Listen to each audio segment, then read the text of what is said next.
fucker Thomas Booker. He's not mentioning me. He likes these guys are all doing this. Hey, man. Hey, no. Yeah, we like him. He goes, he really didn't say he liked me that much. I said, man, you guys, he goes, oh my God. All the position coaches start laughing. Tristan McCullum, he goes like, he didn't mention me the other day. He was mentioning Sidney Brown because someone brought Sidney's name up anyway. I thought it was fucking great, man. All right. Man, it put me in a good mood today. By the way, how about Big Z yesterday following Joy, man? Those guys, by the way, I got to thank Zander Krause because Zander, again, his show, when you look at the morning numbers and you look at the afternoon numbers, you put them all together, they're killing it. Okay? And John, they're going to be doing stuff this weekend, and I'm going to start calling this guy the hardest working dude in Philadelphia sports media. This guy right here, man, is my friend. He is Big Z, Zander Krause, and he joins us now. What up, Big Sills? Thank you for that kind little introduction here on a Football Friday. What's up, brother? Hey, how's that sound? This is legitimate, a Football Friday here, right? This it's the is, first one I've here, been right? calling them Football Fridays, but this is really a Football Friday. We got the Eagles are on the practice field. I get to see the Gazelle, JAKIB Campbell, get ready for the season. I mean, I'm jacked up. I'm feeling pretty good about this team. It's just fun to see him back on the field. I said to you the other day, Sills, the only sport left that still turns my tummy a little bit. The only sport left that gives me a little bit of goosebumps on game days. The only sport left where I still get a little nervous watching the games. I don't feel that with any other sport. Me too. And it's not a knock on other sports, but football is just football, man. It's the best. It's the best sport. The Eagles are the best team, and I'm really, really excited that they are back in action. Who won the week for you? We now doing a segment. Who won the day? But once we get to Friday, in your opinion, who won the week? I threw these dudes' names out, and if you want to add someone, please do. I got JAKIB Campbell. Yeah. I've got Adoree Jackson. I've got Terrence Marshall. I'm going to behave myself because I said, who the fuck is Oren Burks and Zach Bond a year ago? And I'll tell you what, I heard again AJ go like this. Hey, Carolina fans, you're going to regret this. And so, I don't know. And then I got Mac McWilliams also on that list. And I won't lie, I picked Mac McWilliams as my guy who won the week. I think they're going to find a spot for this guy. Yeah, I mean, I think he had a very, really good week in terms of you draft a 5th-round pick. You don't really expect him to come into the first training camp and look like he can play. So that's definitely a winner. But my top winner's got to go to Campbell. Sills, I said right before camp started, and we talked about this. I think I even talked about it with John a little bit. He kind of slipped into the abyss a little bit. He got picked the first round. Nobody knew when he was going to play. We didn't really know. Is he a linebacker? Is he an edge rusher? Is he healthy? Is he not healthy? We didn't really know, and then we come into camp and Vic's got to the training staff basically lied to me is what he said. What did he say? They under-promised and over-delivered. Over-delivered. He goes like this. There he was. Yeah, and there he goes. And he was out there. I think there's a good chance this guy can start week 1 because of that. So I got to go Campbell, number 1. Number 2. No way. Don't say it. Nah, it can't be Jalen. It's not Jalen. I mean, look, Jalen didn't. I think I'm at a point with Jalen where I expect what I'm going to expect. It's no longer, I'm not impressed by the camp numbers. It's good. I'm happy for him. But the thing I'd say about Jalen this week that made me pumped was John said of all the years he's covered Jalen, this is the most comfortable and confident he's looked this early in the process. So from that perspective, I think it's a good thing. I think Kevin Patullo kind of won the week. Oh, okay. Good one. Well, I mean, you get a new coordinator coming in, you would expect there to be – it almost seems like this thing is smooth sailing pretty good. Now, it's early, obviously. We don't know much yet, and we can't obviously make a judgment on that until the games start playing. But I think overall he won the Hey, week. smoother earlier is good. Okay, having to work it out like they did a year ago when Jalen's going 95% of the fucking team is different. And Zander, I dig that. No, I think smooth's good for that. They need smooth. And then I think all the other players you named were all good names. Hey, do you see J.J. Watt go? Camp stats are for losers. Did you see him post that? Well, you got to give Elliott credit because you're a media guy, so you understand the value. You know, people can chirp at Elliott all they want and great content, funny and all that. That guy's getting clicks. It's content. You know, that guy's making money for his outlet. So I may say it's stupid, but because I'm in the game. Absolutely.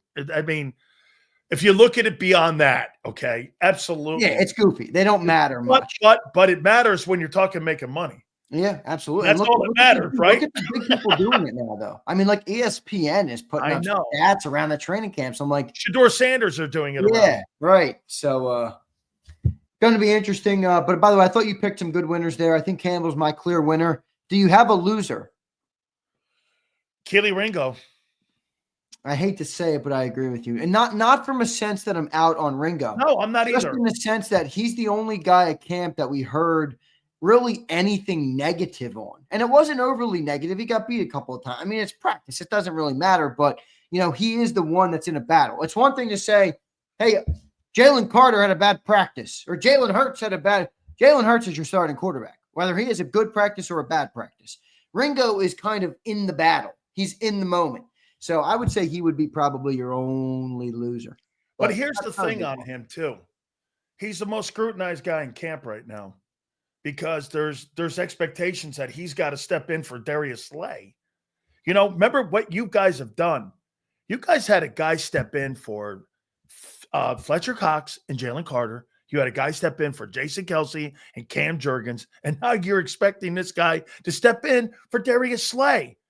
That's right. I mean, you're looking for a trifecta here. That's kind of a lot to ask a team to do with three great players, right? Yeah, that's where Howie deserves some credit too. I mean, other organizations would struggle to replace those three guys that you just named for years. For years, it would take you to replace those guys. Sometimes you'll see decades. Following years. Sometimes you'll see Look at the Cowboys. Have they replaced Emmett? Have they replaced Troy? you know, like sometimes it takes a really long time. And for this team to turn over from all of those players and even go back a little further, even just the turnover from Wentz to the Hurts era was an impressive turnaround. So they've done a really good job in that regard. You think he's in trouble, Kelee? No. Kelee. Who's in trouble? Oh, Ringo? Oh, not yet. Not yet. I want to see it. I want to see it. First exhibition game? Yeah, I'll see the first. I think. Don't you think that there's a chance the preseason games are actually a little bit more fun this year because there's so many young players on defense? So I think Vic is going to get his way a little bit more. Instead, it's not like you're coming up with a bunch of 28-year-olds. You got a bunch of like 24, 25-year-olds who some of them have experience, some don't. Like I think there's going to be a good amount of people playing in the preseason, which will be fun to see. But yeah, some time for Ringo still. Okay, so. Did you? I hope. I know you're working your ass off, so I can't just assume it. But where is the perfect spot for Cooper DeJean to play in base? And I hope I laid this out a little better for people. That do you not agree with me, Zander, that the number one thing that Vic Fangio is looking for versatility, which means I could play players in multiple positions, and that's what we were saying throughout the entire offseason. Is that when you're looking at a type of talent that the Eagles are looking at to play on defense, you've got to be able to play in multiple fronts, multiple styles, multiple coverages. That is the beauty. And that's why a guy like Milton may not fit into a place like New England because they may not be asking that player to play in multiple spots. And so what I look at Q is this, and Cooper, here in Dallas. I just went through the exercise. I'll only do the first 4 games. Here's how I'm playing Q. I'm not playing Q in a position where that I put him off ball and I put him out there on the corner in this game. Why would I do that when the guy's in the slot, is the best receiver on the team, is in the middle of the field? I'm putting Q on George Pickens because he's going to be at the Y, out wide. That's his natural. George Pickens is going to be their deep threat. That's right. And that's where I'm putting Q. And where's Cooper going to be? He's going to be in the middle of the field with 2 defenders, Bond up front, and you're going to have Cooper back there at safety and also at nickel. That's where you play him. Now, in the Kansas City game, you do the same thing. Rashid Bryce is going to be suspended for probably the first 4 games, which means Worthy. That means Q's on him, the deep threat. Who's the one threat across the middle of the field? You may think he's washed. Travis Kelce's going to come across the middle of the field. Why would I put Cooper on the corner and put him in base and take him away from the middle of the field where the threat is the middle of the field? I see what you're saying for sure. How about this with the Rams? Here it becomes a little bit more of a – you got Williams in the backfield. You've got Devontae Adams, and you've got Puka Nacua. Yeah. So listen here, okay? So you're going to put, in my opinion, you're going to put Q on Puka Nacua. You're going to put Cooper over on Devontae. And that's how you're going to play him in base. Well, I think there actually might be one variation to that for the Rams game, because there's no doubt Adams is going to be on the outside, but I think Q's going to end up on him because the thing that McVay does with Puka, if you watch his offense, he'll move him all around. Actually, last year, you remember the one play the Rams ran last year versus the Eagles where Puka Nacua started his route. He went behind the offensive line and came up through the B gap and then cut to the outside. So my only reason in saying that is because Puka is a much more versatile receiver than Devontae Adams is third. You know what I mean? They play him in motion more. They play him in motion. Exactly. So I could see Cooper actually end up picking up Puka a lot of the time. And that would, again, play to your point of keep him in the middle of the field, because I don't think they're going to attack you with Puka and Devontae both on the outside. No way. No, that's a great take on it. Dude, some of the ways McVay uses Puka Nacua is pretty awesome. It's impressive football stuff. Yeah. And then when you look at the Bucs, here's an issue that you're going to have here with that team. Otten's not a bad tight end. And you've got Godwin, who's going to be back for that game. You got Evans, and you've got this guy, Emeka Egbuka, who can run routes. I like, by the way. Boy, he looks like the real deal. So in that game, that's where you put Cooper and Q out wide. You put McWilliams in the slot or the nickel, and then you put him back in base over in the safety position. I'm going to need the covers. I'm going to need to have the numbers covered in that game, because now remember something. Here's one thing you got to think about. If Wirf's not ready, here's the one thing the Bucs have been practicing. It was in camp these last 2 days, Zander. I got a bunch of guys over there watching it. They're practicing quick hitch passes because they don't think that left tackle is going to hold up. And I don't think the left tackle's on the team right now. So you're going to see quick passes. Could that mean that Cooper's going to play more in the middle of the field because of quick passes, and they're going to go more slot in that game? My overall comments here, and what I'm saying is, I don't think it's going to be a set position. I think it's going to be a chameleon position for Cooper. Yeah, I agree. Week in and week out. Do you agree? I agree. And I'd like to think in theory that that's a good thing. But there is also the potential that that's not a great thing. Now, I think it's a good thing overall because I think the player has the skill set to do it, but makes you a little bit more uncomfortable. I mean, you know what I mean? Like, you're not a set position. You're not playing one spot. You know, you're going to have to be asked to do a lot more things. Now, does that make you uncomfortable, or does that make the offense it doesn't make me playing for? I think Cooper DeJean is one of the best football players on our team. I think his potential is higher than 90% of our players. You think it's higher than Jalen Carter's? No. He's the one guy I think would make. I think Jalen Carter's got. Well, I think Jalen Carter's year is going to determine also how good the players are around him. Yeah, for sure. I mean, if those guys aren't playing, no, there was a lot of good football being played around him last year, and I'm not saying that he wasn't instrumental and the catalyst to that. But by the way, dude Cooper is a special player, dude. This dude Cooper he's a special player. He's going to be good for a long time. So let me put this out there to you. Don't you start Campbell week 1 against Cowboys? I would. If he's healthy, 100%. Dude, like I thought you said it perfectly. This is no disrespect to Trotter. None. You can't take that guy off the field. No way. That dude does he not look the part, Sills? I can do more with him than I can with Trotter. Yeah, I agree. A lot more. More. And no disrespect to Jeremiah, but to me, again, I mean, there's a place for Jeremiah Trotter on Look, this. Trotter's role this year is Oren Burks' last year.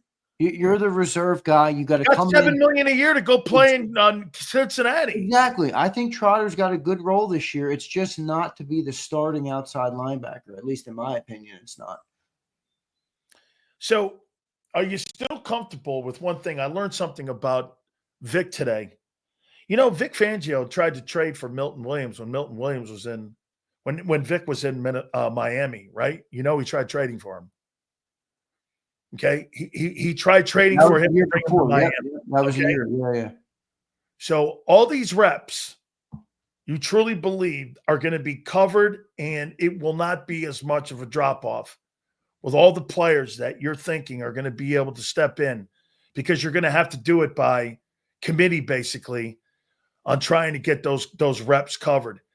One thing, you're right, Zander. This guy's not going to be more than a 5-sack guy. I'm talking Milton.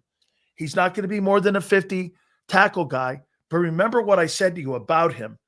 He could play in 43, 34, 52. He can play in multiple fronts. He was multi-fast, and he played a ton of reps for you. That's a value in a player.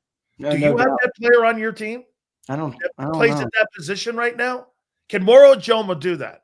I don't play know. in all those positions and all that versatility and all those snaps? Probably not. Boy, you and John are really love Milton Williams. No, well, it's because of what he gave the team. I know, but boy, I'm talking to John last night, and I mean, John's answering me like Milton Williams is going to the fucking Hall of Fame. He's wait. So wait. John said last night that I said the most insane thing he's ever heard me say by saying the defense could have a bigger upside if Jordan Davis can play the 4-man front successfully. He said that's the most insane thing you've ever said. I'm like, what? I don't think that's insane. I drafted the kid. His point was that Jordan Davis will never be the pass rusher that Milton Williams is. Well, it's kind of hard from inside compared to where he was out there. He's a different size and different type of player, but no, I mean, look, I like Milton Williams. People think I'm like, hey, I'm Milton Williams here. Like, I love Milton Williams. He was one of my favorite stories. The videos of his dad and stuff, I thought it was good. The whole thing was great, but like, it's not Aaron Donald. Like, we lost a good player. We didn't lose. Yeah, but Aaron Donald's never been on the number 1 defense, and he was Milton Williams a caboose though last year in terms of how good the defense was around him, and it literally gave him the perfect environment to thrive. You're always going to be a caboose when you got a Carter on your line.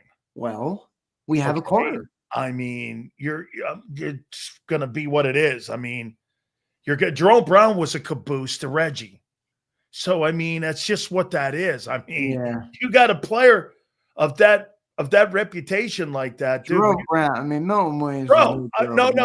I'm not saying that, but Jerome will always be considered a caboose when you're playing next to Reggie. Yeah, I get what you're saying. Okay, I mean, look, Reggie Milton. I mean, Jerome Milton. We're not in the same. Yeah, I mean, come on. We're not in the same area code. Yeah, I mean, what the fuck? Come on, man. We're not in the same area code. I can be curse on a football Friday with that. Hey, listen, we're not in the same room. But the one thing that I do think that I don't think you put a value on it. I really don't. I don't think you put a value on Milton's importance. I think you undermine and you don't really think he was that important to the success. You think he was important, but you think he was like a peg in it. You don't think he was really part of the success of the defense. And he was, man. I mean, here, I would rank it this way. Carter, Bond, Q. Dude, then you start getting into Sweat and Milton. Carter, Bond, Q. Remember, Cooper played in a nickel. He didn't play in base. Yeah, but Cooper was a big addition. Yeah, but that guy. I've never seen a nickel in all my life. I've never seen a nickel make that much of a difference on a defense. Okay, but here, Josh and Milton never came off the field. They were on the field all the time, dude. Look at this geezer. He's just giving you an example, Zander. Ryan, sit down, kick your feet up on a football Friday, and enjoy the fucking show, my guy.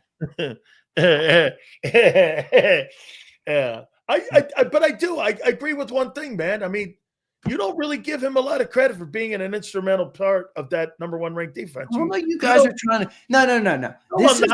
This is the John and Sills.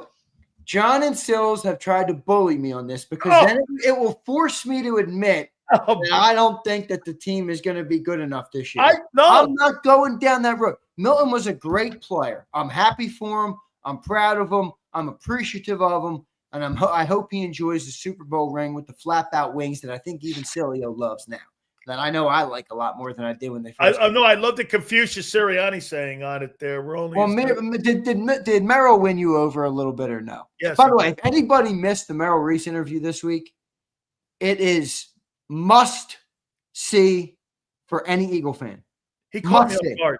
Caught me off guard. It's must see. It really was. I mean, your reactions were actually amazing to watch too. And I was touched. It was incredible. You have to go and watch it. More than Joy Taylor, who you guys all had an aneurysm about, which was ridiculous. Hey, Xander's right. I got to tell you guys something though, man. Some of you guys need to get out, man, or get away from the funny magazine. Too many bars with dudes, still. Hey, really? I mean, you guys hanging on the porn sites a little too much here, man, because we put a chick on here. By the way, since you guys behaved, Zander has been informed that Joy's going to come on twice a month during the football season. So please try to contain yourselves. I mean, both Zander and I were like, do these guys ever go and see chicks? Or, I mean, have you ever been on a date? Some of these guys were like Googling. What's his name? My boy Leon. He broke his wallet with $1.99, sending it over to Joy. No, we give Leon too much shit, man. Leon's hilarious. Wait, Leon went into hiding today. He didn't show up today. I haven't seen Leon one. I'd be embarrassed too if I offered Joy $1.99 and a ride in his Kia. I mean, dude. Joy's flying private. Where'd she say she was going? She flew private over there. She didn't fly commercial. No, you know where she flew? She said it. Barcelona. Is that where she was going? Yeah, she's going to Barcelona. Are you? I take it you're not like a world traveler. Like you don't like. I've lived in Europe for a year. Wow. Yeah, I lived in Europe for a year. Is that when you're doing wrestling? Yeah, I lived in Austria, and I lived in Austria, and I. No, but I mean like a traveler, like some people in this chat probably they like to travel, it's the thing they like to do. They want to travel outside the country. I'm like big sales. I'm like. Yeah, like I'm pretty good in my sandbox. Yeah, no. I don't really need to go that far to be happy. I'm good. I'm pretty happy. If it's a trip someone wants to plan, and like, that's cool and all. But I heard John, I want to be on a beach where no one's near me. I fucking hate everyone. I'm in a foxhole. I tell you what, he would love being on Normandy's beach where no one shows up. And nobody bugs me. I'm not near anyone. And get this, nobody bugs me, and I have a guy sitting next to me. Like, can you imagine can you imagine McMullen on a cruise? Dude, I will. Dude, I will never. You will literally never catch me on a cruise ship. My wife said the same thing. That legitimately to me sounds like hell on earth. Yeah, a cruise ship in the middle of yonder with a bunch of numbnuts. All sloshed up with smelly and nasty and sorry for anybody that likes cruises, but don't invite me. I don't want to come. My goodness. Someone said that Sills, you'd be sitting there having dinner and some guy from Madison, Wisconsin would say something. I'd be like, hey, fuck, don't talk to me, please. I'm working here. I'll go to my room and eat in my bathroom. I'm out. I'm just not going on the ship. Yeah. All right. I'll be at the dock waving to you guys goodbye.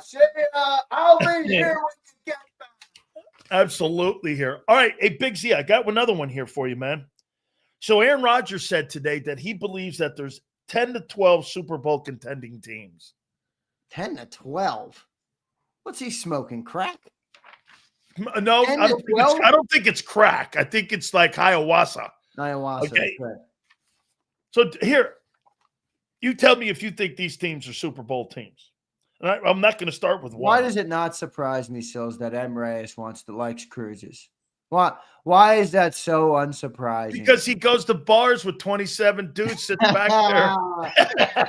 and him and his buddies sit back there at bars. And they're talking about what third wide receiver they want to fucking take on their fantasy geek list. Me and you, the ADHD between the two of us is too much. Hey, so here's what you think the Steelers are a Super Bowl contending team? No. Even if Rodgers has a turnaround year, you don't think they're good enough? I don't think they're good enough. Hey, how about TJ Watt's never won a playoff game? Remember, they're in the AFC, dude. You think that team has a chance to beat the Ravens? You think that team has a chance to beat the No. Bills even? No. I don't see that. I don't see. Only, I really don't. Only injuries could help them. Okay? Only injuries could help. Now, Metcalf is good, but I don't even know who's running the ball for them now. All right. You think the Packers are a playoff team? Like a Super Bowl contending team? The Packers? Packers. I'm going to go ahead and say no. Wait a second. Wait. We're coming into the 25 season. Are you telling me in that big noggin of yours, you have the Packers as a team that could get to the finish line? I wanted these teams to be asked because I couldn't think of any more than these 11 teams. No. I couldn't even think of 12. No Packers. Bro, I couldn't think of 12 teams. I couldn't. So I only came up with 11. You think the Chargers are one? I know you do, and I'm sure John does too. No, I don't. I'll tell you what, I looked at their list of offensive guys, and I went, okay, Ladd McConkey is your top dude. And they were better a little bit ago. They lost some guys on offense. They did. They lost Mike Williams. Mike Williams, that's right. Yeah, they lost Mike Williams, and then they ended up getting rid of Keenan Allen. They had those two guys at wideout. They just got rid of them. I'm not buying the Chargers yet until they sell me it. All right, I got to be sold it. I'm sorry, I can't watch a quarterback throw 4 picks in a playoff game and then pick them to go to the bowl. Just can't. Okay, so I had 11. So we've checked off Steelers, Packers, and Chargers. By the way, you know the other playoff game that Herbert lost? You know which one it was, right? No. They were up by like 4 touchdowns over the Jaguars, and Trevor lost 4 picks in the first half. Yeah. And then he comes back and ends the game with 4 touchdown passes, 4 picks, and they win the game. That's the game that Justin Herbert lost. And then the other one he lost, he throws 4 interceptions. Guy's a fucking playoff stiff, Sills. I think he's a great player, man. He's a great player, but he's a playoff stiff. And until he proves to me otherwise, I'm not picking him to go anywhere near the Super Bowl. Okay, fair enough. You think the Bengals are one? I think they're tough because Joe Burrow throw them into an AFC championship. That's the question. Joe Burrow's so good, you almost can't say they have no chance. But the team is so bad. I mean, he didn't even make the playoffs last year, and he had a damn near MVP year. He had arguably an MVP year. Most people thought he should have won it. You know, I mean, started out 0-4 or something like that. It's hard to say they'd be a Super Bowl contender because of that, but it is hard to say they have no chance because Joe Burrow is a very special player. Okay, so now I'm down to 7. So, do you think the Chiefs are the Super Bowl contending team? Yeah, I think I actually do fall in the camp with you where I think they're going to regress. But again, I mean, entering the season until I know. I mean, look, Patrick Mahomes has seemingly overcome every obstacle that they've had, whether it's losing players, losing receivers, losing coaches, losing coordinator. It doesn't seem to matter for him. Like they just seem to figure out how to win the most important games on the schedule, and they're going to be a Super Bowl contender for me. Yes. Do you believe the Rams are a Super Bowl contending team? I believe they're a legitimate threat to come out of the NFC. Yes, I do. Okay, so now we're coming. Okay, so 7 and 6. How about the Bills at 5? Are they a Super Bowl contender? I got them as a contender. How about the Ravens at 4? Yep, for sure. Probably the top contender in the AFC in my eyes. How about the Redskins? No. See, I think they are. Yeah, I know you do. You ain't breaking any news there, my guy. You've been glazing them all off. Absolutely. I glaze talent. That's why. They overachieved last year and had 12 wins. They got a quarterback who's coming into sophomore year. Look at how quarterbacks normally do, second year starting. They got a roster that increased in age by about 5 years. It's ridiculous how old they are. They lost Jonathan Allen and replaced him with Javon Kinlaw. I don't think that's an upgrade. They got Deebo Samuel out of an offense where the coach actually schemed up plays for Deebo Samuel. I don't know if they're going to do that with the type of quarterback that Jaden Daniels is. He's not Brock Purdy, where you just keep him in the system. So I'm truly not sold that they're a contender. Do I think they're going to be a good team? Yeah. Do I think they're a legitimate, player? Do I think they're going to be good games with the Birds? Yeah, I do. I don't think they're a legitimate team that could go to the Super Bowl this year. Well, let me ask you this. So you guys, you're talking about how young you guys are on the defensive side of the football, and I'm talking about experience with the Commanders, with the type of players they have on that side of the football. What would you rather have going into a season? Experience or unchallenged or untapped youth where you don't know either. You don't know you don't know if the Redskin guys can last the season because of health, but you know they're good players. And you've got players that you don't know are good. That's fair. One, I'm taking the talent, the youth. And two, it depends. Not all veteran players are created equal. If they had Lane Johnson, I'd say, yeah, hey, that's pretty good experience. Hey, Tunsil's not bad, bro. He's a good player, man. My thing with Tunsil, and I like him. I agree. He is a good player, but you're telling me the Houston Texans, all right, who have been in the playoffs the last 2 years, who are going into year 3 with a quarterback on a rookie contract, are just taking their left tackle and shipping him out? Dude, there's something there. There's something there. That would be like us trading my lot. Like, you'd be like, what? They would never do that. So let me ask you, so you think C.J. Stroud took a step back? Let me show you something here. Well, not huge, but minor. I just think the league learned who he was. Okay. Still made the playoffs. Still had a decent year. He had 3,700, all 300 yards or 180 yards shy of what he threw for a year ago. He had 20 touchdowns. The picks were up 6. He had 12 compared to 6 the year previous. But, dude, Joe Mixon had a grand. Nico Collins had a grand. Yeah. I mean, you had guys on that football team that, all excelled. The 1,000-yard back. You had receivers, 3 of them were over 500 yards receiving, and Tank Dell. And Tank got hurt.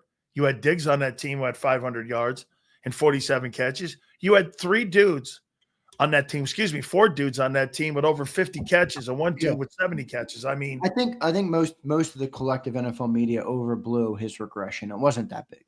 No, and plus I thought he just basic second year stuff for the league. Yeah. Who you are. That's what I think is going to happen to Jaden, though. Okay, like you said, I'm glad you say that because I don't think that guy took that much a step back. I think everyone got better around him and defending him. Yeah, but also remember this, dude, with the Commanders. How many games did they win last year by the skin of their teeth? A lot. There was like 3 or 4 games where they won, and it's like, geez, if they didn't get that bounce, they wouldn't have won. Now, again, that's football. I'm not knocking them for it. They won 12 ball games. You are what your record says you are. I believe that. But you're spoiled, dude. That's your factored team in. Everybody. Yeah, well, that's factored into I think they overachieved with 12 wins. Like, in other words, if they won 9 games last year after 3 or 2 the year previous, I'd be like, yeah, that's a team that's ascending. Like last year, I think they overshot a little bit, and I think they're going to come back a little bit. 10 wins this year, 10, 11 wins. How about the Lions? Boy, I'll tell you what. One thing about the Lions, you think they're a contender for the Super Bowl? I do. Yeah, I do. Yeah, I'm a little cautious on it because of the coordinators, but I think overall they got the talent they need to be a contender. By the way, Hutchinson comes back. That dude was the best defensive player in football in the first 7 weeks of the year last year before he got injured. So he's coming back. If he's the same dude, they're going to be a good team. I want to ask you. Speaking of that, I want to ask you this here on this. Okay, just to walk back a little bit when it came to where you playing Cooper. So let me show you this here with this team. That's going to be quite a matchup. I believe that's week 11. So you tell me where you're playing him in this game here. You've got Ahmad St. Brown, you got Jamison Williams, that Sam Laporta can play. And what's the one thing that you have to account for in this ball game too? Gibbs and Montgomery. Yeah. Okay, so you have to account. How are you covering and where are you playing Cooper DeJean in that Lions game? You putting him in the middle of the field where you got probably tight end with Laporte in the middle? Who's more of a threat? Well, here's the dilemma with this, because conventionally I would think with those 2 players that the Lions have that you named, St. Brown and Jamison, and then the threats they have in the middle of the field, normally I would think something like, can you travel Q on Jamison probably for the deep threat? Not on St. Brown? I would travel maybe Coop on St. Brown because he's more of that shifty player in the middle of the field. He takes travel both of them. But hear me out. I don't think Vic's going to actually do that. So then if you're not going to do that, which I don't think they are, I would consider doing that. And then you have Reed, the other safety, playing in a slot corner to take off Laporta and give support in the run game. That's what I would think about, but I don't think Vic would ever do that. So then the question would become, okay, if you're going to play him in a zone, where's the best spot to have people in the zone in order to take away those guys? It's probably Cooper. Actually, it might be Cooper in the slot because they move St. Brown a lot.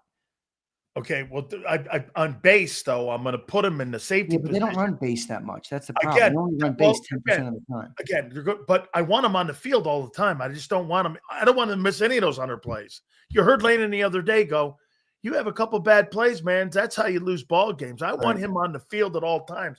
So to me, I think in that Lions game, I think Laporte is more of a threat than Jameson Williams. It depends how our slot corner does, and our safeties do. I mean, if you struggle early with those guys, then yeah, you're right. Do you think? But what if Ringo's the weak spot? Then Jameson Williams is quickly going to become the guy, because Q's going to be worried about St. Brown, and Jameson Williams can take the top off of defense. And Ringo's already one of the dudes getting beat deep in practice. So you're telling me he's going to run with Jameson Williams? No. Jameson Williams is one of the best deep threat receivers in football. Dude can take the top off. 4-4. So I don't know. There's a lot of different ways to go about that game. That's going to be a fun game, man. That's going to be a fun game. Let me ask you on that Mac McWilliams. Yeah, Abe's right too, by the way. Lions use their third receiver. Yeah, well, you bet. They are not a team that doesn't incorporate that guy. I think it's Tim Patrick, his name is. Yes, and you know what? It's the Lions and the Bucs that have 3 good ones. Yeah. Okay, so I think the Bucs have one of the best receiving cores. Yes, they do.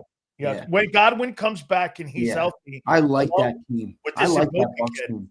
Yeah, and you know what? Again, when they get worse back, but I would say this to you. Laporta is going to be more of the position guy that they're going to be more concerned about. But hear me out on this. This kid Mac McWilliams. I mean, do you play him in that nickel if you're going to move Cooper to safety and to corner? Is that the guy, or is it going to be? You can't put Makuba in there, can you?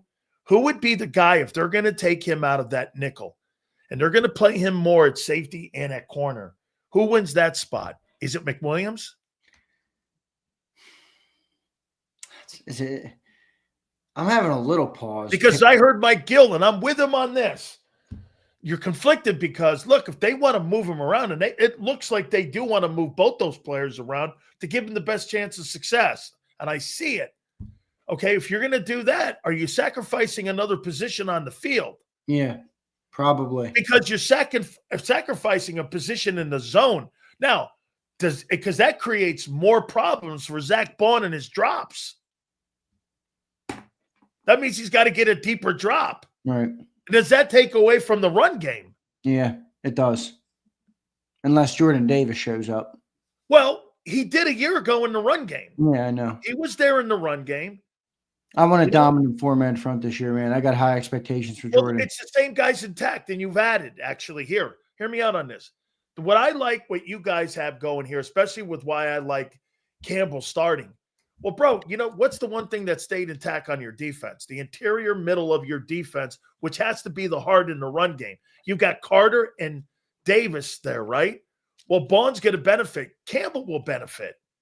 So you guys are stronger now in the middle than you're stronger now in the middle today, in my opinion. No disrespect to Kobe Dean, but do you not feel more of an upgrade with Campbell than Dean in the middle right now? Well, it depends. In order for that to be true, Campbell would have to give you some sort of advantage outside of just being a good Mike, because it's going to be hard for Campbell to be a better Mike than Nakobe was last year.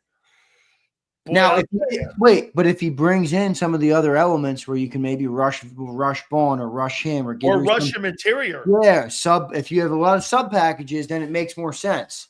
But if he's just playing off-ball linebacker and he's the Mike, Nakobe was really good last year. You know, he was. So I think it could be a push, but he does give you obviously more versatility and more potential. You just have to use it. You know what I mean? Like it's that word. You hate that word for a reason. It means I've never done it. Yeah, I don't know what it looks like yet. You know, let me see. So to recap here, Eagles, Lions, Redskins. No. Oh, wait, no. Well, that's me. I forgot. Here for you. So you basically only have Eagles, Lions, Rams. You have 6 teams. You have Eagles, Lions, Rams, Bills, Ravens, and Chiefs. as the only Super Bowl contenders, or is there any some obvious ones I'm missing? Let me go over here. Let me take a look at this. Hang on here. You only got 6 teams. He thinks there's 12 teams. Okay, you got the Bills. There's nobody else in that division. You got Bengals. You don't believe the Steelers. You believe the Ravens. There's 2 out of the North. There's 3. You don't believe anybody. Do you believe the Texans are? I think they're close. I'd be surprised, but I'm not going to rule it out completely. Okay, so we'll go no there, but that's no teams from the AFC South for you. AFC West, you only have one. Do you have the Broncos as a potential Super Bowl contender? You want me to buy Bo Nix as a Super Bowl champ? No, I'm struggling with that. You don't think the Chargers do, so you think only the Chiefs. So in theory, you truly only think there's 4 teams out of the AFC that are Super Bowl contenders. The Chiefs, the Bengals, the Ravens, and the Bills. So I got 7 teams total. Yeah, you got 4. You got 4 3 in the AFC, and there's a couple close ones in the NFC. I think the Commanders are close, and could you say the Bucks are close? Yeah, I think the Bucks are going to the NFC Championship game. Do you? Yeah. Is that a foreshadowing? Oh, I do. I think they're going to the NFC title game playing the Eagles. All right. I know you're not picking the Bucks to go to the bowl. No. So you're picking the Eagles to go to the Super Bowl. I don't know. I don't know yet. Sileo just told you who he picked for the I don't know yet. I don't know. I'm going going to back that up. I don't know if Philly's going to the NFC title game yet. I don't know that yet. Hang on. So here in the NFC, here's who you have. You have Eagles so you have only one team coming out of the East. You have only one team coming out of the North. Or do you have the Bears coming out? I can't pick the Bears yet, but we'll see. They're not a contender yet in year 1, though. Let's see them year 2. They could be. Do you have the Bucks as a Super Bowl contender? I got them on the bubble. Okay, so I got at least 5 bubble teams. Okay. So out of the West, you don't have the 49ers, I'm thinking. You have the Rams. So in theory, you only have 6 football teams that you think that are in the NFL right now. Going in, not barring not knowing injuries and what have you, how teams will play and schedules, you theoretically only have 6 football teams right now. 7 football teams that you believe that are Super Bowl contending teams. Yeah, and it would probably be more 6 if you took the Bengals off and then you made a bubble. If you made a bubble, I would put Bengals. I'd put Texans. I'd put Commanders. I like that Texans team. I put Commanders, Bucks, and Broncos. Packers. I don't think either of those 2 teams have a shot. Here, Minnesota. Ooh, they're interesting because that's a good roster. I just don't know what they are. I know. I mean, how are you going to pick J.J. McCarthy? Bro, I'll tell you what, that's going to be a tough matchup for Philly when you got to cover Addison, Jefferson, and that tight end, and they got Aaron Jones running the ball. But the quarterback, who the fuck is he? I mean, I have no idea who that guy is. J.J. McCarthy is really going to be a guy who's going to get the ball to those guys? I don't believe it. I don't know, Sills. I have a hard time believing that too. But storyline of the week for you with the Eagles. Campbell, man. Campbell. Guy came onto the scene quick in training camp. It's a very positive sign. There was a quiet summer about him. Nobody really knew what to expect, I don't think. Even the reporters, you could tell by the way they talked about him, they didn't really know what to expect. It's one of the beauties of Vic Fangio. And the fact that he's on the field and already making plays and already doing things out there, I think is a really positive sign. And loser of camp, I'm actually so far of week 1 is it's actually not going to be Ringo for me. You know, we mentioned the loser earlier, and I mentioned Ringo is the only one, but there is another guy that's a loser. Tell me. Nakobe Dean. Unfortunately. Not by no fault of his own. But I do think, unfortunately, if Jahad Campbell gets on that football field and he's close to what we think he's going to be, I think Nakobe Dean's going to have a hard time seeing the field. Boy, I'll tell you something, and I'll come clean on it here. The player really never impressed me, and then last year he impressed me. He played great, and you kind of rooting for the guy to come from the abyss the way he played.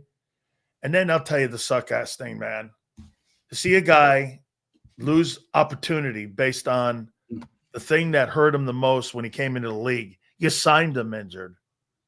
I mean, he's just never been able to get over on that.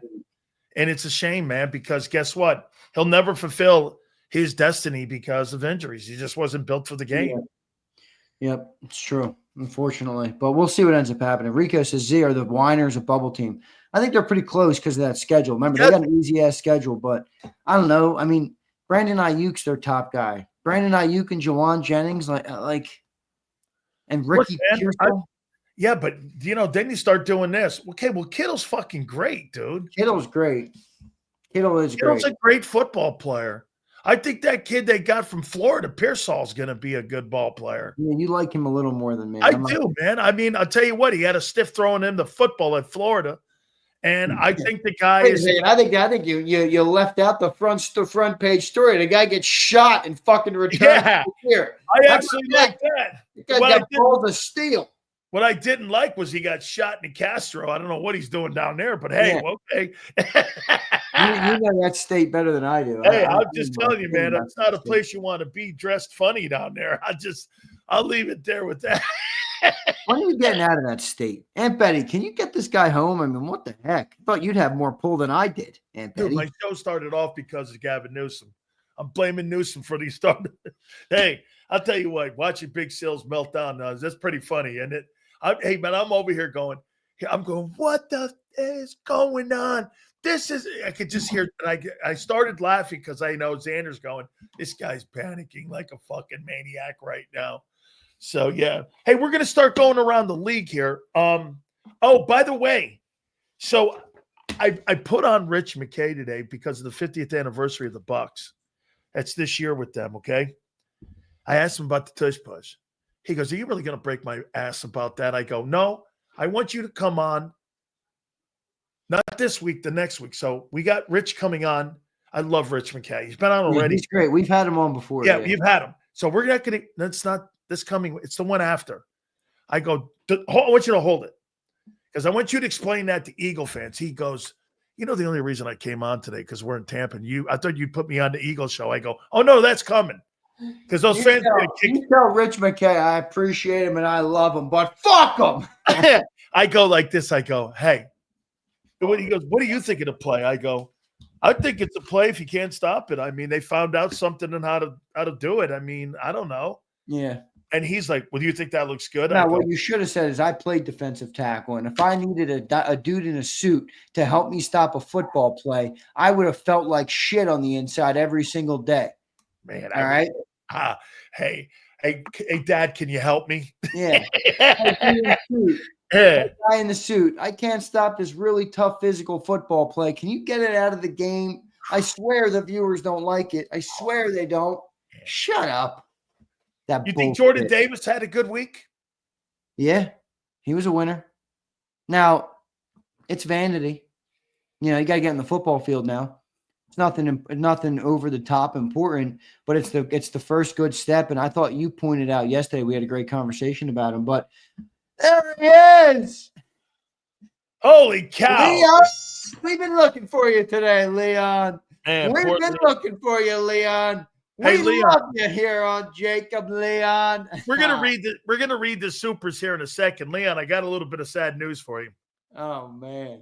Joyce laying on the beach in Barcelona right now. Leon, you'd be proud of me. I've been defending you all day today, Leon, from the trolls and the goobers in the chat. Hey, all right? Hey, Leon, I got to tell you, Joy's in Barcelona right now, laying on the beach with that $2 super chat you gave her. You'd pick up the tip on her first pina colada order. Are you kidding me? Yeah, hey, Leon, she used it right, as Zander said, for that pina colada tip, and she wants to thank you for the tip that she gave the Leon is a there. fellow shooter. I can respect it, my friend. And by the way, she doesn't mind being picked up in a Kia too, Leon. It's all good.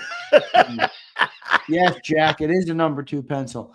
I don't ever use pencils, but Jack, somebody left this in my studio, and I saw it, and I'm like, I'm going to use that. Someone's also stole my fucking pens. I hate pen thieves. Wait, I hate pen thieves. bro, There goes my girl. Look at She's this a right pen here. thief. I'm going to show you this. Look at this shit. Look at this right here. Oh, see, somebody came in and wiped mine out. So no good. Oh wait, let's rattle these. You want to do them after Mike North or what? No, let's get to these supers right now if we can. All right, Leon said we only got one, I think. Leon says Justin Jefferson has a mild hamstring injury. I just saw that. Yeah, I just saw that.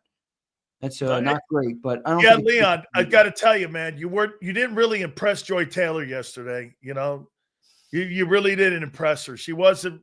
With the $2, she's like, tell Joy I love her. And I'm like, bro, you're not going to give her $2 and then a ride in your Kia. That's not going to go far, bro. You know, she's been my friend for a long time. To Barcelona with her feet kicked up and pina coladas flowing and Haribo golden bears and all that. Yeah. Real Rich, did you already get this one? Do you wish Coop was on another team? I don't know what he means by that. No, I don't either. I don't know what that means. No, I don't. Coopy Rich. All right, everybody. I love all you guys. Sills, great show, man. Great Football Friday. Have a good segment with Mike coming up. I'll be listening and appreciate you, brother. Great week of shows this week with the season's here, brother. Man, I'm excited. I'm excited for what's happening right now. Absolutely, man. We appreciate it. Xander, we'll catch you in the morning. Don't forget to catch him out this weekend, too, right? Man, I'll be doing some coverage. Yeah, so I'll do coverage on the Eagles. Absolutely. I'll do coverage after the practice tomorrow. So they're off on Sunday, but the team is practicing tomorrow with reporter access. So we'll get the access, and then we'll be live after Johnny Mac gets home. So I'll be looking forward to doing that. A little Sunday content for you, or Saturday content for you all. Appreciate it very much, Sills. Thank you, brother. You got it, man. We'll catch you this weekend too, my friends. And by the way, John Gruden next week. Who else? I told you Rich McKay, who was on my radio show in Tampa this morning, but he'll be here next week as well, the chairman of the competition committee. I believe we're going to get Howard Eskin on again, and we're probably going to get coming around. We're going to get Angelo on again. Angelo Cataldi was awesome. All right. So this next guy, I've never spoken to him. And I want to tell you guys, there's a bunch of us out there. Now, Mike is one of the guys. He is and I'm not saying he's got any style like Howard or Angelo, but what he is he's one of the guys that I kind of stand on the shoulders of. Okay, I'm like the second generation guy compared to these dudes. Okay, so anytime I get one of these guys involved, Francesa, like he's the Francesa of Chicago. Just so you know. Okay. Now wait a minute here. I'm going to say this to you. I don't know if that's a compliment. Okay. So I'm going to leave it there. All right. But I got to tell him before I started, I saw my very first Major League Baseball game outside of Yankee Stadium at the old Comiskey Park. It was Red Sox and White Sox. I think Zisk hit one over the top of the left field stadium, over the top, out of the stadium. He's one of the only guys ever to do it. I think Rice hit one that night. Seriously, if you went to the old Comiskey Park, you thought you were going to a train station. It was just this old, beat-up place, but it was historic. I love Chicago. I just loved it. I loved going to the Museum of Science and History. I lived in Illinois for a while, and I just loved that city. I played against the Bears. I played in Soldier Field. And this guy's been covering football and sports in that city for a long time. It's my first time, and it's my pleasure, believe me, to be talking to one of the legendary guys. It's Mike North, as he joins us right now here. Mike, how you doing, brother? I hope I gave you a good enough introduction, dude. I was blushing, you son of a gun. How the hell are you, man? Richie Zisk hit one over the roof in right field. He did, yeah. I went to the game that night, and right. Dick Allen was one of my favorite players when I was living in Illinois. I loved Dick Allen. I mean, he was so great. But yeah, I was there